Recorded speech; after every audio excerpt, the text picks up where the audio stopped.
হেবা দলিল বাতিল করা যায় কিনা? হ্যাঁ, কিছু নির্দিষ্ট পরিস্থিতিতে হেবা বাতিল করা যেতে পারে। তবে একবার হেবা সম্পন্ন হয়ে গেলে, অর্থাৎ দখল হস্তান্তর হয়ে গেলে সাধারণত তা বাতিল করা অত্যন্ত কঠিন।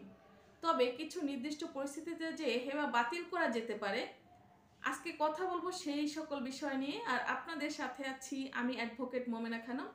চলুন তাহলে এবার জেনে নিই কখন হেবা বাতিল করা যেতে পারে।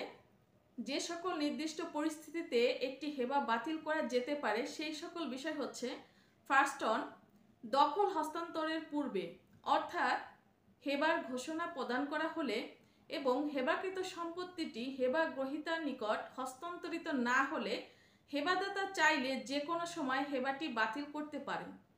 সেকেন্ড অন হচ্ছে, যদি হেবা দলিলটি প্রতারণা, জালিয়াতি বা ভুল তথ্যের ভিত্তিতে সম্পাদিত হয়, তাহলে ক্ষতিগ্রস্ত ব্যক্তি সঠিক প্রমাণ নিয়ে আদালতের মাধ্যমে উক্ত হেবা দলিলটি বাতিলের জন্য আবেদন করতে পারেন।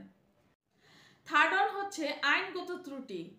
যদি কোনো হেবা সম্পাদিত হওয়ার সময় কোনো আইনগত ত্রুটি থেকে যায়, অর্থাৎ ধরুন হেবাদাতা যদি অপ্রাপ্ত বয়স্ক হন বা মানসিকভাবে সুস্থ না হন, তবে কিন্তু হেবাটি বাতিল করা যেতে পারে।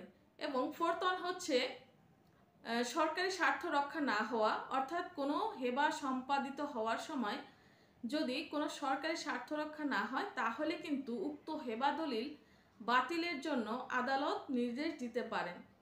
এই সকল নির্দিষ্ট পরিস্থিতিতে সাধারণত একটি হেবা বাতিল করা যেতে পারে। তবে সাধারণত একটি হেবা তার বৈধ উপাদান সম্পন্ন করে থাকলে এবং দখল হস্তান্তর হয়ে গেলে কিন্তু এটা বাতিল করা অত্যন্ত কঠিন। ধন্যবাদ সবাইকে। ভিডিওটি ভালো লাগলে লাইক, কমেন্ট এবং শেয়ার করে অন্যদেরকে জানার সুযোগ করে দিবেন।